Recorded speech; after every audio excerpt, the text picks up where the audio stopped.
저는 그래서 이런 것들 과감하게 개혁해내기 전까지 대한민국의 정치에 미래는 없다고 생각합니다. 그래서 저는 마음이 급합니다. 이번 국회의원 선거 우리가 교두보를 마련해야 됩니다. 그래야 2년 뒤에 지방선거에서는 더 큰 성과를 내고 4년 뒤에 국회의원 선거에서는 우리가 다수당이 되어가지고 법을 바꿀 수 있는 거 아니겠습니까, 여러분?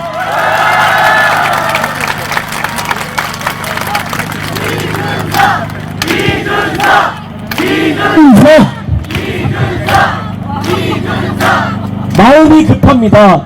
저 정말 마음이 급합니다. 저 개인적이어야 이 정도로 유명해졌으면은 제가 어떻게든 먹고 사는 데는 지장은 없을 겁니다.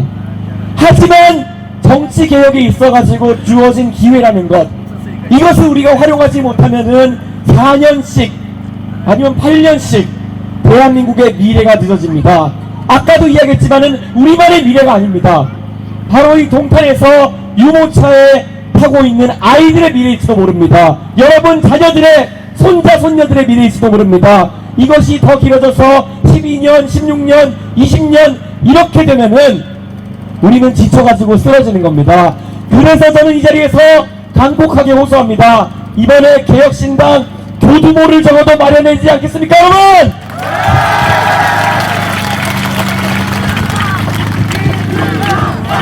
이준석!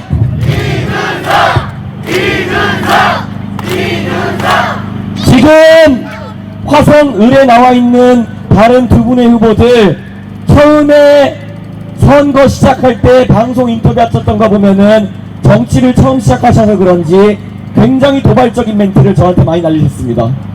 한 후보는 저한테 3% 따위의 정당의 대표라고 말했습니다. 한 후보는 저한테 별거 아니라고 얘기했습니다.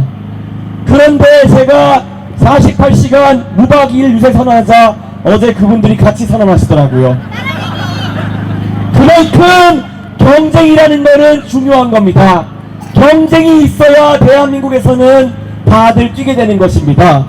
우리가 독과점을 허용하는 순간 피해를 보는 것은 소비자인 것처럼 경쟁이 없으면 유권자가 손해보는 겁니다. 그래서 저는 이야기합니다.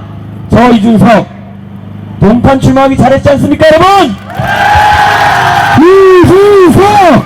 이준석! 개혁신당은 이미 동탄을 바꾸고 있습니다. 동탄의 지금까지 정치 문화가 정적이었고 무엇보다도 체념적이었다면, 왜냐? 파완당은 공천만 되면 당선이다. 빨간당은 공천되고 낙선이다. 이 두 가지가 공존하는 상황 속에서는 누가 열심히 하려고 하겠습니까? 이 구도를 깨기 위해서 저 이준석이 왔고 지금까지는 작전 성공 아닙니까, 여러분?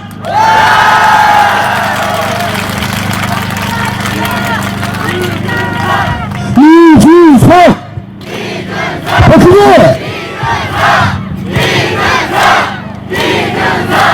제가 이렇게 이야기합니다. 오늘 지금 이제 8시 41분입니다. 놀랍게도 24시간 뒤에는 출구조사 결과가 발표되어 있을 겁니다.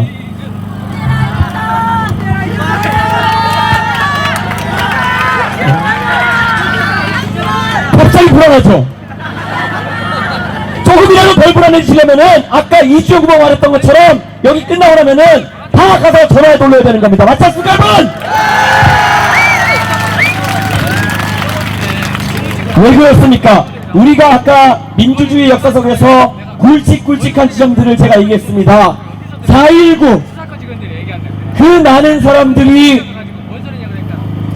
이승만 대통령과 곽영주가 발표 명령을 해서 총을 쏘게 했을 때 희생됐습니까?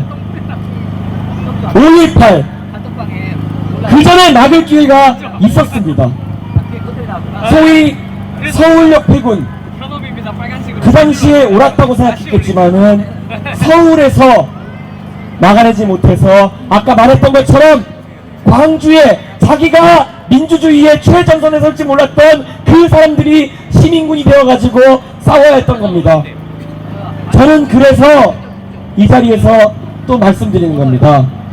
이 기회를 놓쳤을 때 우리는 얼마나 후회하게 될지 모릅니다. 이번에 동탄에서 경쟁 체제를 제대로 정착시키기 위해 가지고는 이번에 꼭 이준석이 당선되는 꼴을 봐야 되는 거 아니겠습니까, 여러분?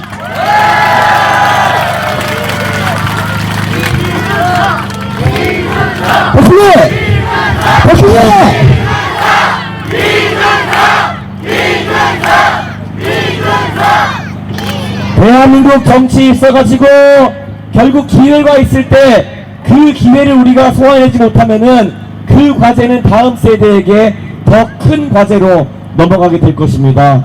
저는 그래서 이 자리에서 간곡하게 호소하고 있습니다. 앞으로 우리에게 주어진 24시간이 정말 소중합니다. 어쩌면 제가 상상하고 싶지도 않습니다. 그런데 어제 어떤 분이 저한테 질문하셔가지고 한번 상상해봤습니다.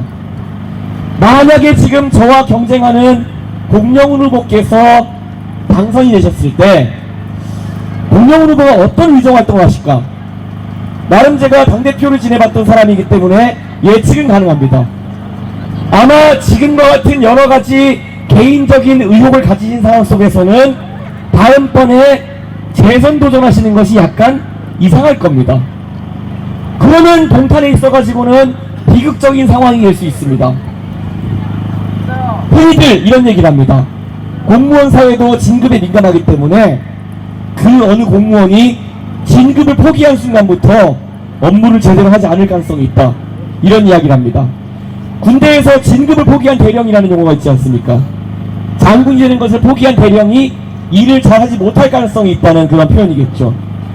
저는 만약에 공영훈 후보께서 당선되시다 한들 냉정하게 봐서 재선의 가능성이 떨어진다라고 판단하시면은 화성에서 열심히 하실 이유 자체가 없는 것입니다.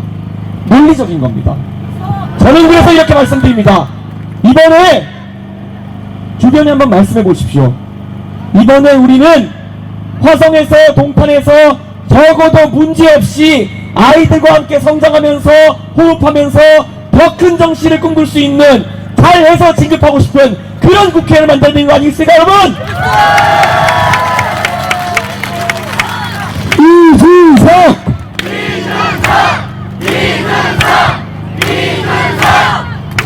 정치 개혁에 있어가지고 정말 많은 것이 떠오르고 하고 싶은 일이 많습니다.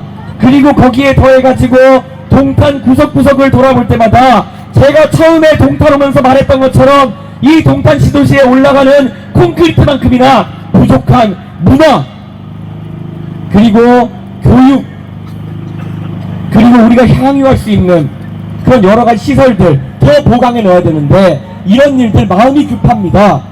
마음이 급하고 동탄에서 일할 수 있는 사람을 선택해야 되는데 그게 저였으면 하는 상상에 매일 새벽 4시쯤에 잠을 깨곤 합니다.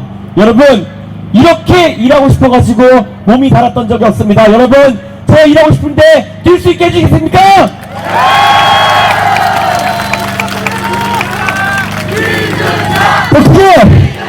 버티고!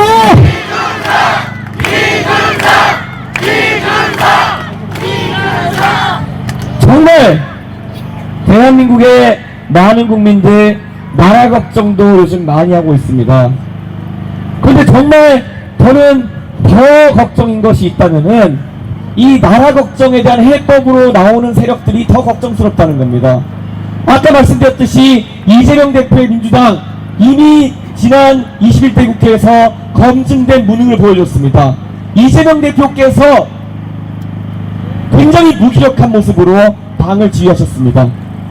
거기에 대해서 조국 전 장관 지금 선명한 메시지를 보여주고 계시지만은 대법원 판결을 몇 달 앞두고 계십니다. 그러면 적어도 야당의 지도자들 중에서 명쾌하게 그리고 흠결 없이 윤석열 정부를 견제할 수 있는 사람 하나 정도는 있어야 될 텐데 아무리 생각해도 그거는 제가 자만하는 게 아니라 윤석열 정부를 가장 잘 알고 그래가지고 가장 아프게 찌를 수 있는 저 이준석 아닙니까, 여러분?